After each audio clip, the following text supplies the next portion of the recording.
Eu estava acostumado ao som alto dos instrumentos, às palmas ritmadas e às vozes que enchiam o templo evangélico, como o Pasteur do Louvre. Acreditava que era ali, na música vibrante, que Deus se manifestava, mas naquela noite, diante do Santíssimo Sacramento, tudo foi diferente. Não havia bateria, não havia guitarras, não havia aplausos, apenas silêncio. Um silêncio tão profundo que me envolveu por inteiro. Entrei naquela capela apenas por educação. Atendendo ao convite de um amigo católico, não esperava nada. Para mim, a missa e a adoração eram silenciosas demais, quase sem vida. Mas quando me ajoelhei diante da hóstia exposta, algo inexplicável aconteceu. As lágrimas começaram a escorrer sem que eu pudesse controlar. E naquele silêncio, senti Deus mais intensamente do que em todos os anos de música e louvor.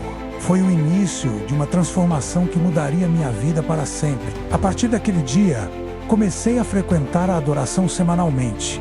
Passei meses em luta interior, tentando entender o que havia acontecido, até que finalmente compreendi.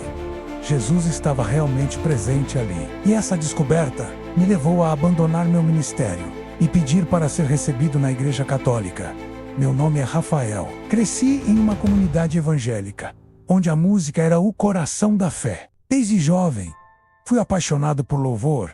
Aprendi a tocar instrumentos, a liderar cânticos, a conduzir cultos animados.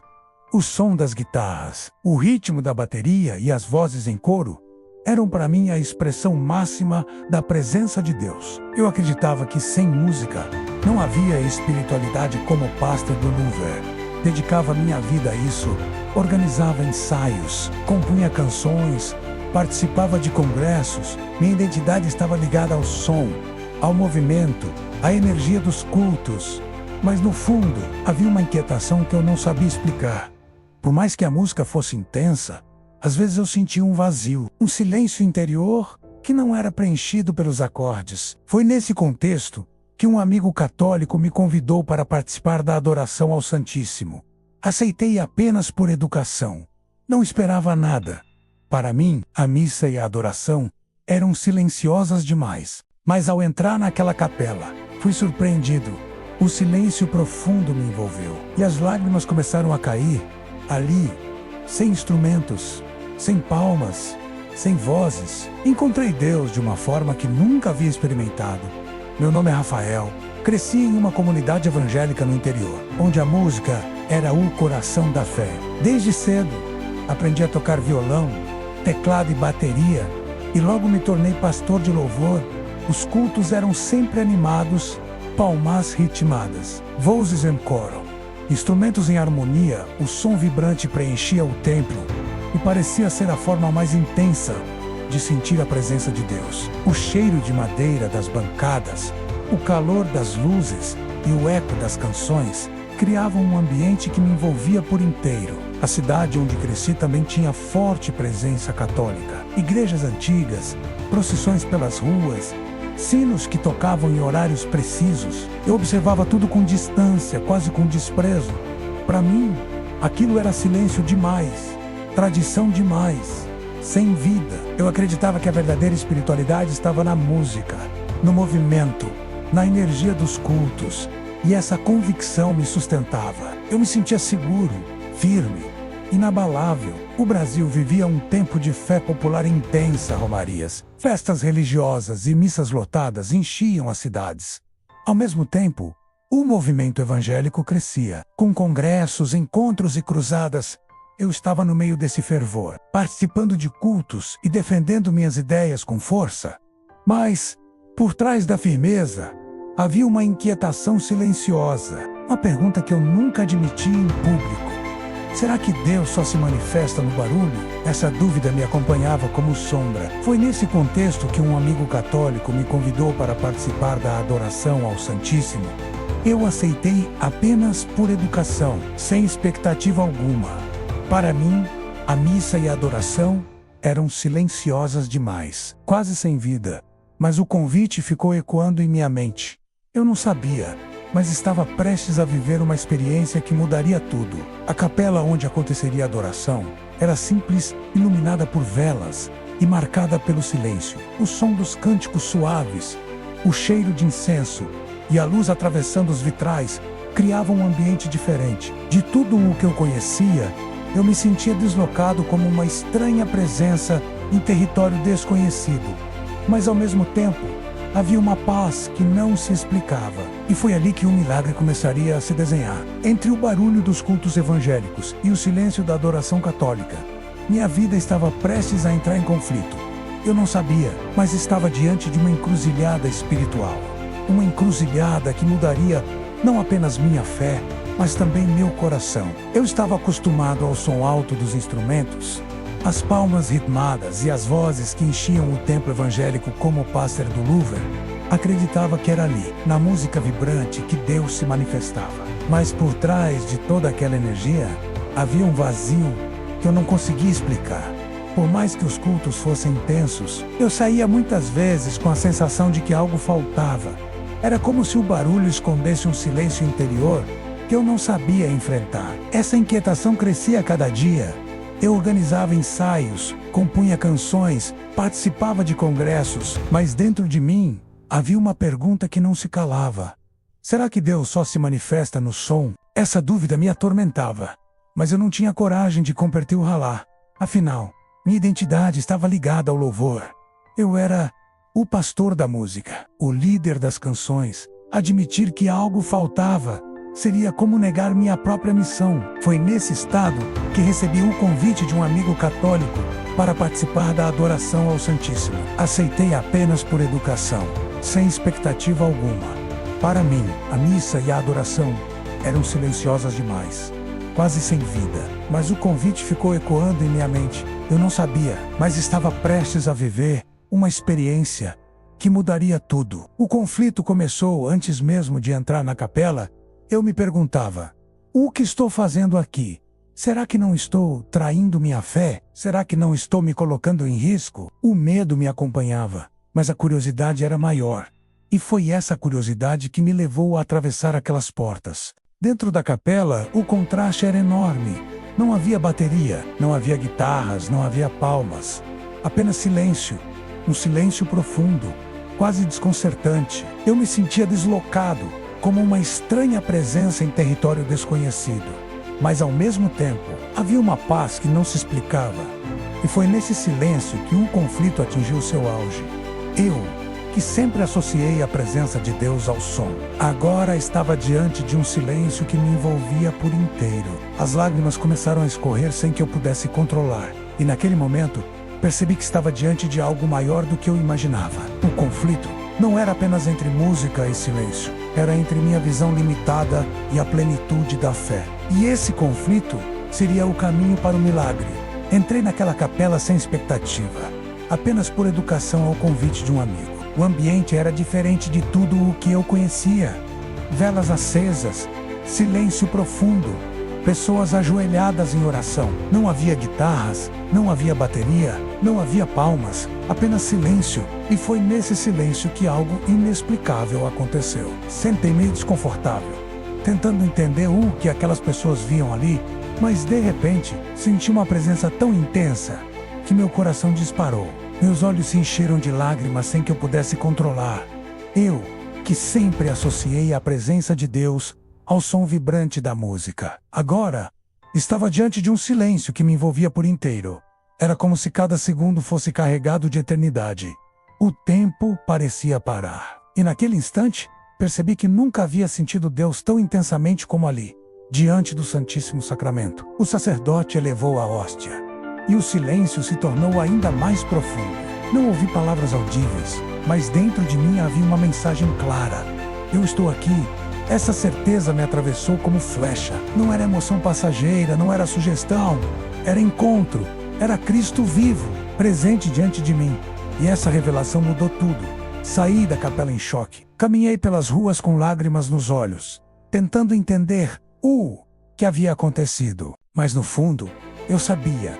Havia encontrado Deus de uma forma que nunca imaginei. O silêncio que antes me incomodava agora era resposta, era presença, era milagre. E esse milagre não apenas me tocou, menos me transformou. Nos dias seguintes, voltei à adoração a cada semana. o silêncio me envolvia novamente. E a mesma certeza se repetia. Jesus estava ali. Passei meses em luta interior, tentando conciliar essa experiência com minha vida de pastor de louvor. Como abandonar tudo o que havia construído? Como explicar a minha comunidade? Mas a verdade era maior do que o medo. E essa verdade me chamava a seguir em frente. O acontecimento do milagre não foi acompanhado de sinais externos grandiosos, mas de uma certeza interior que não podia ser negada. A mesma fé que eu sempre defendi agora se mostrava completa na presença real de Cristo. E essa revelação me deu forças para tomar a decisão que mudaria minha vida. Abandonar meu ministério e pedir para ser recebido na Igreja Católica. Depois daquela noite diante do Santíssimo, minha vida nunca mais foi a mesma. Eu, que antes acreditava que a presença de Deus só se manifestava no som vibrante da música, agora carregava dentro de mim uma certeza que não podia negar. Jesus estava realmente presente ali, no silêncio da adoração. Mas aceitar essa verdade significava enfrentar consequências. Minha comunidade evangélica, que sempre me respeitou como pastor de louvor, começou a perceber minha mudança. Alguns diziam que eu estava diferente, mais pensativo, mais recolhido. Outros me confrontavam diretamente, acusando-me de traição. Foi doloroso, porque eram pessoas que caminharam comigo por tantos anos. Minha família também viveu esse processo comigo. No início, houve resistência. Minha esposa não entendia como eu podia abandonar tudo o que havíamos construído, mas aos poucos, ela viu a transformação em mim. Viu que eu não estava apenas mudando de denominação, mas encontrando uma paz verdadeira. Essa paz começou a tocar também o coração dela e dos meus filhos. Foi um processo lento, cheio de diálogos e lágrimas. Mas no fim, minha família decidiu caminhar comigo. Esse foi um dos maiores presentes que recebi. Não caminhar sozinho. Decidi iniciar um caminho de estudo e oração mais profundo. Passei meses mergulhado em livros, dialogando com padres, participando de encontros e catequeses. Cada passo confirmava o que eu havia vivido. Descobri que a igreja não era apenas tradição, era casa. Casa plena da fé. E essa descoberta me deu forças para enfrentar as críticas, as perdas, as dúvidas, porque a paz que vinha de Deus era maior do que qualquer resistência humana. As consequências foram grandes. Perdi espaço no meio evangélico. Perdi convites, perdi reconhecimento, mas ganhei algo infinitamente maior. Encontrei a unidade que Cristo quer. Hoje, minha missão não é mais sobre divisão, mas sobre comunhão. Não é mais sobre crítica, mas sobre testemunho. Eu falo da igreja como casa, da Eucaristia como presença, da oração silenciosa como caminho, e cada vez que anuncio isso, sinto que cumpro minha missão. Não como pastor de louvor, mas como filho da igreja que me acolheu. O caminho não foi fácil. Houve lágrimas, perdas, rejeições, mas também houve paz, encontro, transformação. E essa transformação é o maior legado que carrego, porque não se trata apenas de mudar de denominação, trata-se de encontrar a plenitude da fé. Trata-se de viver a unidade que Cristo deseja. Trata-se de ser testemunha de que a verdade liberta. E essa verdade eu encontrei não nos aplausos, mas no silêncio diante do altar. Hoje, quando olho para trás, vejo uma estrada marcada por sons e silêncios. O pastor de louvor que acreditava que Deus só se manifestava no barulho da música, agora é testemunha de que o silêncio também fala. O milagre que vivi não foi acompanhado de sinais externos grandiosos, mas de uma certeza interior que transformou minha vida. Diante do Santíssimo, compreendi que Jesus estava realmente presente ali. E essa revelação mudou tudo. Minha vida nunca mais foi a mesma. Abandonei meu ministério de louvor, deixei para trás os palcos e os aplausos, e pedi para ser recebido na Igreja Católica. Foi uma decisão difícil, marcada por críticas e rejeições, mas também por paz e encontro. Hoje, dedico minha vida à oração silenciosa e ao rosário. Descobri que a fé não precisa de barulho para ser verdadeira. Descobri que o silêncio pode ser mais profundo do que qualquer música. Minha família também foi tocada por essa transformação. No início houve resistência, dúvidas, medos, mas aos poucos eles viram a paz que eu carregava. Viram que não era apenas uma mudança de religião, mas uma mudança de vida. Hoje, participam comigo das missas, das orações, das adorações, e juntos vivemos a alegria de caminhar com Cristo. Esse é o maior legado que posso deixar. Uma fé que une, que transforma, que gera paz. Olhando para trás, percebo que a crise não foi apenas dor, foi oportunidade. O vazio que eu sentia nos cultos animados abriu espaço para o milagre do silêncio. A dúvida abriu espaço para a fé. E os convites que aceitei por educação se tornaram encontros com a verdade. Hoje, compreendo que nada foi por acaso. Cada detalhe, cada lágrima, cada momento diante do Santíssimo fazia parte de um plano maior. Um plano que me trouxe até aqui, diante do altar, para testemunhar que Cristo continua chamando. Se você escuta minha história e sente que também busca algo maior, saiba, a fé está ao alcance de todos. Não importa o passado, não importa as dúvidas, não importa os medos. Quando você se abre, Cristo se revela. Foi assim comigo, pode ser assim com você. Eu sou Rafael, fui pastor da Louver. Vivi uma crise espiritual, mas hoje sou testemunha de que encontrei Deus no silêncio. E esse é o legado que deixo. Uma vida transformada pela verdade, pela unidade e pelo amor que nunca falha.